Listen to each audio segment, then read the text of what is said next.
So within the Wisconsin RtI Center, we do recognize that schools are putting together their RTI systems through reading or math, looking at putting into place their behavioral systems through PBIS, or Positive Behavior Interventions and Supports. And in Wisconsin, we also want to make sure that schools are infusing their system with culturally responsive practices. So putting together these initiatives helps us see in schools how they're putting together a culturally responsive multi-level system of support. So we know that this is really how schools are taking what used to be siloed initiatives in terms of PBIS and RTI, but how they're putting them together in order to be more responsive to all the students that they serve. So what does this mean in schools? Schools are working towards systematically providing equitable services, practices, and resources to all students based on their responsiveness to effective instruction and intervention. And we know that schools have entered this journey throughout different places. So we know that some schools started with looking at academic implementation of RTI.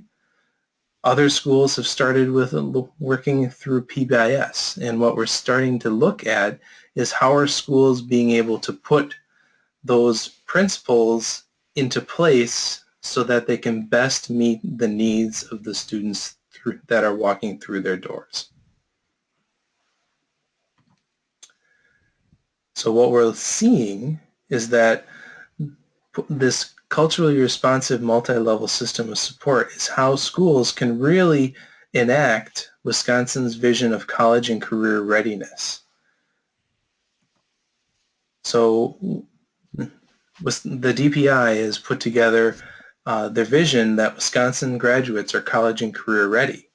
So all students in Wisconsin graduating from high school are academically prepared and socially and emotionally competent by demonstrating knowledge through receiving equitable access to culturally responsive academic and behavioral instruction, through applying skills which are critical thinking, communication, collaboration, and creativity through learning them in school and classroom-wide behavioral expectations in order to develop and exhibit positive behavioral habits such as responsibility, perseverance, adaptability, and leadership.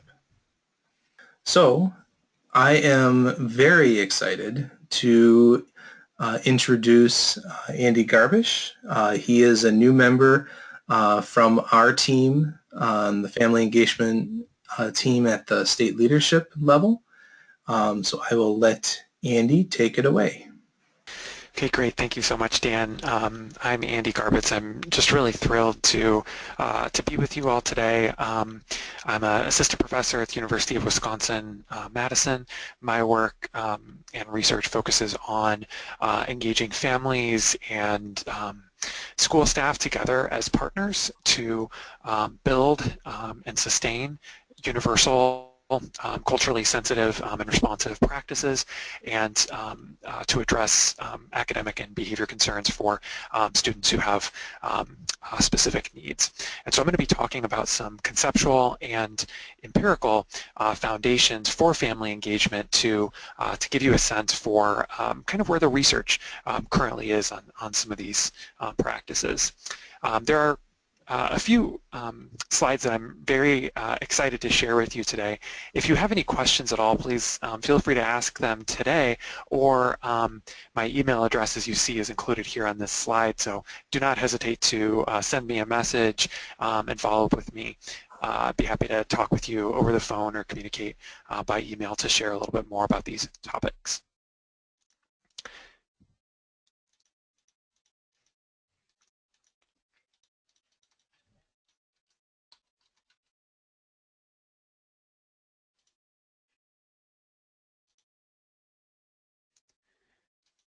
Andy, you might have to, there you go. Okay, so this first slide talks about a rationale for family engagement. I find myself going back to this quote often, even today, after so many years have passed since it was originally written. So this says, parents take their child home after professionals complete their services, and parents continue providing the care for the larger portion of the child's waking hours. No matter how skilled professionals are or how loving parents are, each cannot achieve alone what the two parties working hand in hand can accomplish together. And so I like this statement because it nicely positions the family and parents' role as critical in supporting their child's education and social success. And it also nicely illustrates the partnership that we're aiming to create with families in support of their child's education.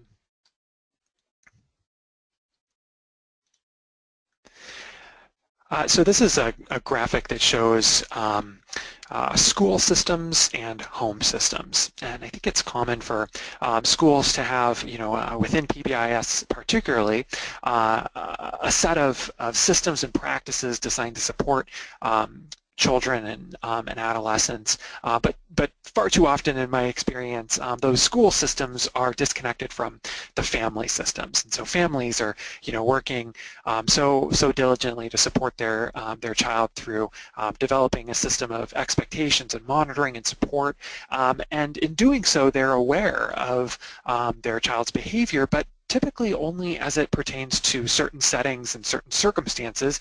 Maybe they see a child's grade report or get a phone call from the school occasionally, but they're not as familiar with their child's behavior and practices at school as they are with those sets of expectations and practices at home. So our goal with this line of work is to really bring these two worlds and systems together to create an integrated and sustainable set of practices so that when children go across the different settings, home and school, they experience that transition as predictable and the expectations across systems congruent. So when they go home and school, their awareness for those systems and practices maintains consistent. It makes going across those transitions much easier.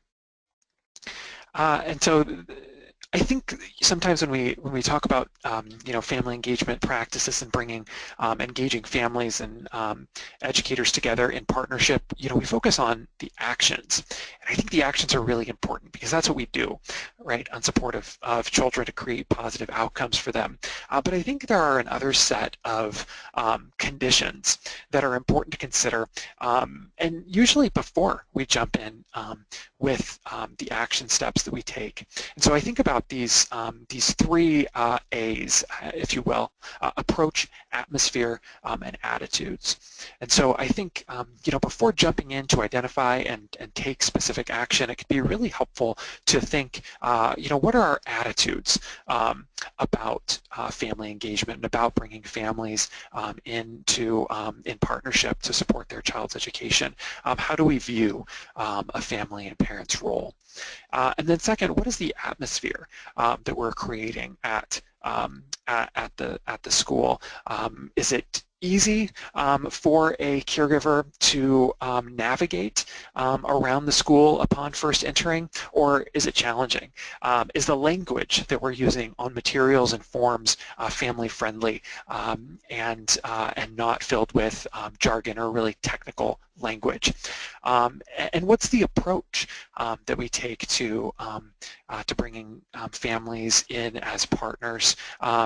Do we make it easy? Are we using equitable practices so that we're reaching all families in our school community, or are some of our systems and practices possibly only reaching certain families?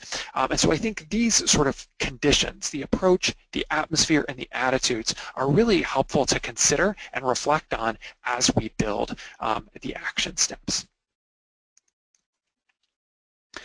So I'd like to next share with you some research on family engagement to sort of build a foundation for the support that exists when we are able to engage families and educators together on behalf of children. And so some of these, so list of findings, of research findings on this slide. And so when we are able to engage families in support of their child's education, we see that there are positive benefits for in a number of different areas. And I'd like to point out a couple things about what's listed on this slide. First, a lot of these practices that are listed on this slide are about universal practices. And so when we're able to engage or involve families in universal systems, and have practices to support them, we see that there are positive outcomes for children in terms of academic performance, classroom behavior, home behavior, behavior at school, etc. But we also see that there are benefits for parents and teachers and the homeschool connection. And I think that's it's a really important thing to recognize, that when we implement these family engagement programs, we're actually helping families be in a better position to support their child over the long term. And so we're giving them strategies and tools and resources that they can use now, but what they can also use down the road when they're with their child or other children. We also see benefits for teachers, typically based on some earlier work. Teachers report an improved job satisfaction, request fewer transfers, and receive higher ratings by principals. And we also see benefits for the parent-teacher relationship, and I'll talk about that a little bit more in a minute. So after going through that long list, I'd like to point out and illustrate some of those findings with some graphs and charts. And so this is this set of figures here on this slide refers to research findings for a family engagement program when that was implemented at Tier 3. So this was a Tier 3 family engagement program for children in elementary school who have some risk or some behavior support needs. And so when we were able to bring, so there's a few different bars on here. So we look at the top two charts, you can see a solid line and then a dotted line. The dotted line refers to the group of individuals who did not receive this family engagement program. And so you can see in terms of child adaptive skills, those children who participated in this family engagement program saw a significant increase in their adaptive skills based on their participation in the program, whereas the individuals, the students in the group that did not receive the intervention did not see as large of gains. You go to the next figure over, and we see that so you remember these are children with behavior concerns, and typically what we see with children who have behavior concerns is that the relationship that the parent and teacher share can sometimes feel negative or be characterized by more problem-focused interactions. And so unfortunately, but perhaps unsurprisingly, we see for those students who did not participate in this program, we see the parent-teacher relationship actually degrading over time, whereas in the group of individuals who received the family engagement intervention, we see an increase in the quality of the parent-teacher relationship over time. Then, if you go down to the bottom left figure, I talked before about giving parents tools, resources, and strategies that they can use in the future on behalf of their child. So you can see that this figure refers to parent competence in problem solving. So the extent to which parents are reporting to us at the conclusion of their participation in this intervention that they are better equipped to address problems for their child. And you can see for those families who participated in this program, their rate of improvement was significantly different and greater than that for individuals who did not participate in the program. And then Andy, moving to, yes. I just wanted to point out that the line switched here, so the dotted line is the group that received the family engagement intervention, Yes. correct? Yep. Okay. Yeah, that's great. Thank you, Jennifer. The dotted line switch there, so you can see the rate of improvement for the CBC or the intervention condition there was significantly different and greater. Thanks for pointing that out.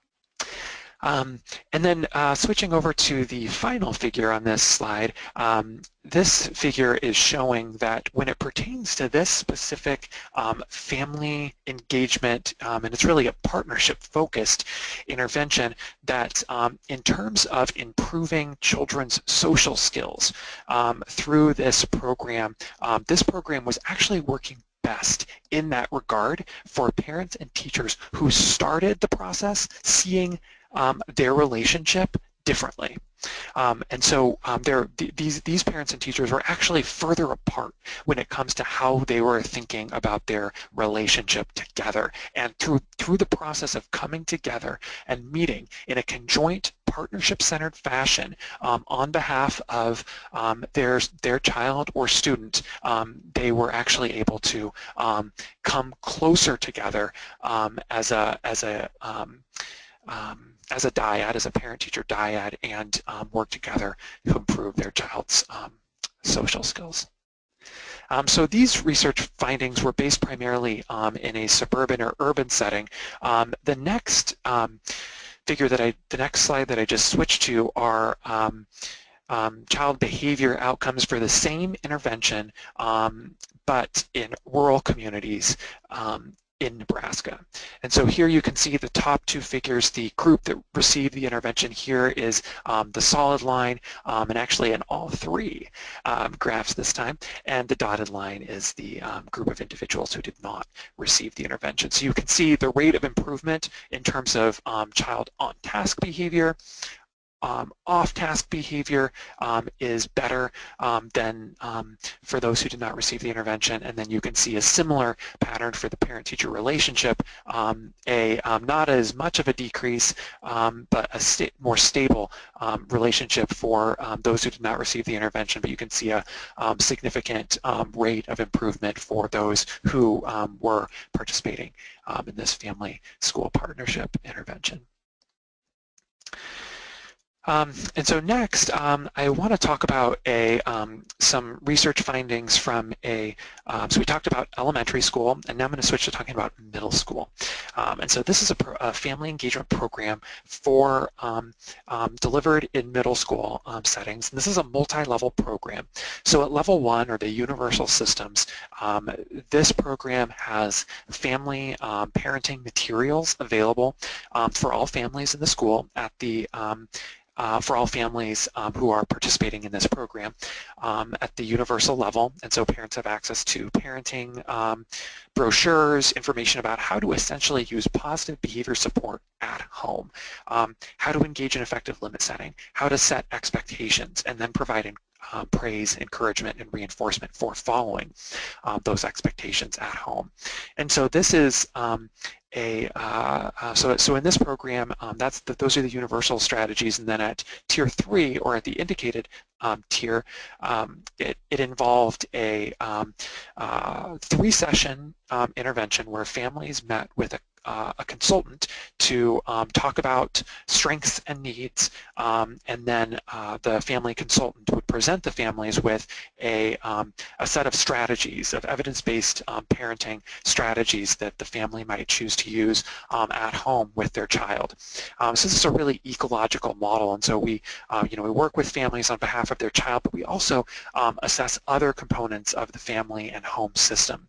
And so we may identify a concern for the parent, a concern for the child, and help motivate parents to seek out support from other community agencies, work with the school, create stronger homeschool connections. And so with this intervention at the middle school level, you can see in this figure, the intervention was implemented at grades 6 and 7, and so you can see when this intervention was implemented at grades 6 and 7, those individuals who did not participate in the intervention, you see an increase from grade 6 to grade 9 in alcohol use, or we see growth in alcohol use. However, for individuals who participated in the intervention, that we see a more stable a pattern, a slight increase, but what's being demonstrated here is that through participation in this middle school family engagement program, these authors have demonstrated that they can decrease growth or prevent escalation in alcohol use across the middle school years and into high school. And then here, this, and there are for this intervention model in middle school, there are similar findings like this. Prevention effects through middle school and into high school on, I showed alcohol use. There are also effects for marijuana use, for arrests, juvenile arrests, involvement with juvenile justice into age 17. And then this figure here shows a similar pattern of findings, but into grade 11. And so the intervention group, or those individuals who received the intervention, is the blue bar. Those individuals who did not receive the intervention are represented by this black bar. And what we see for those individuals who did not participate in this family engagement intervention at middle school, starting we do see a slight decline in grade point average across the middle school years, but then when they hit high school at grade 9, we really see a pretty stark decline and decrease in GPA through grade 11. However, for those individuals who participated in the intervention, we see particularly again at grade 9 stable GPA through grade 11. So by participating in this family engagement intervention at grade 6 and 7 in middle school, we're able to prevent a decrease or a degradation in GPA grade point average through grade 11, and then we have again those parallel outcomes for other behaviors like substance use, and then we also see this same pattern for mental health outcomes like depression. So that's a very brief overview of some research findings from about family engagement programs, but there are just 3 takeaway points that I want to highlight here. So family engagement is important. Sorry to interrupt, but yes. If you could go back to the last screen, we did have a question from Barbara Sanchez. So yes, her question is, do you have this data broken out by race? Yes, that's a great question. I don't have those data available right now at my fingertips, but if you send me a message, I can an email, I can send you some information that would speak to that. Some data that would speak to that. I'm happy to share papers with you and other reports, but I don't have that data just right here to share today. But that's a very important question, and something that this program has paid close attention to, and so there are findings for that, and I'm happy to share those with you. Okay, carry on. Okay, great. So, and please don't hesitate to send me an email if there are any other questions. Happy to share reports with you, or papers, or findings, or just talk with you about what some of this looks like. So I think what's clear from this body of work, as Henderson and Mapp say, there's clear and convincing evidence for the importance of family engagement programs to support children's education, behavior, mental health, and substance use, and also we see benefits for parents, teachers, and the homeschool connection. And there's a lot of important elements to consider when taking on a family engagement program, like a school's approach to family engagement and school atmosphere. And the last point I'll mention is that relationships matter. Those connections between parents and teachers, and we can start creating, systems and practices that really support and encourage a spirit of partnership with families at the universal level. So I'll stop there and let you transition on to the rest of your presentation today. Okay. So thank you very much, Andy. And for those of you who are listening in, if you do have any questions, we'll certainly welcome or give you the opportunity to ask them at this point. So we'll take a minute or two. And if you have a question, you can raise your hand. Otherwise, you do have the question box available to you as well.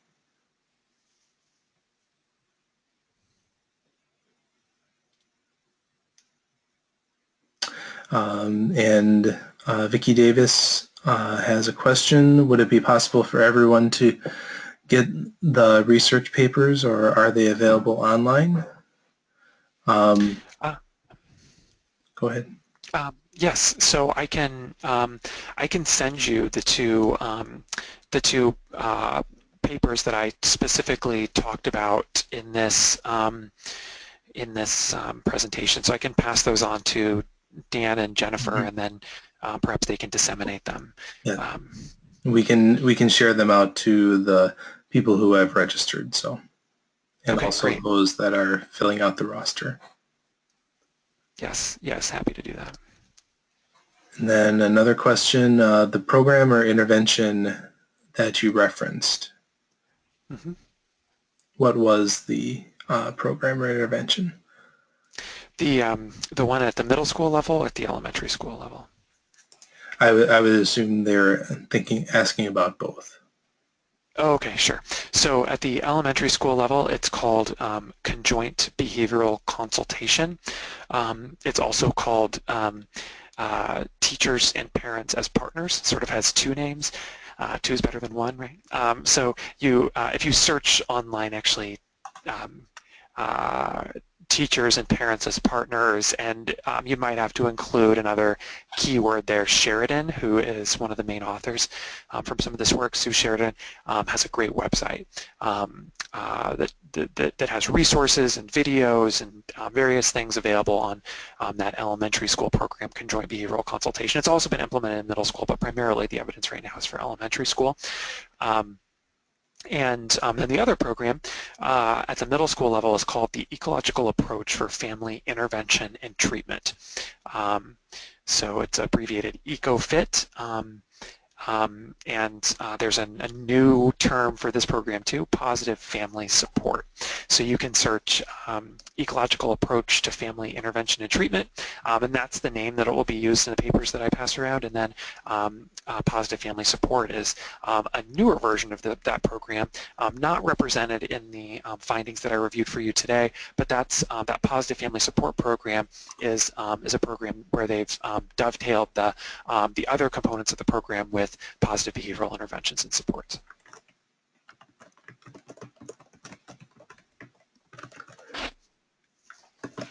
And then what was the name of the last one, Andy? Ecological Approach to Family Intervention and Treatment, or Positive Family Support.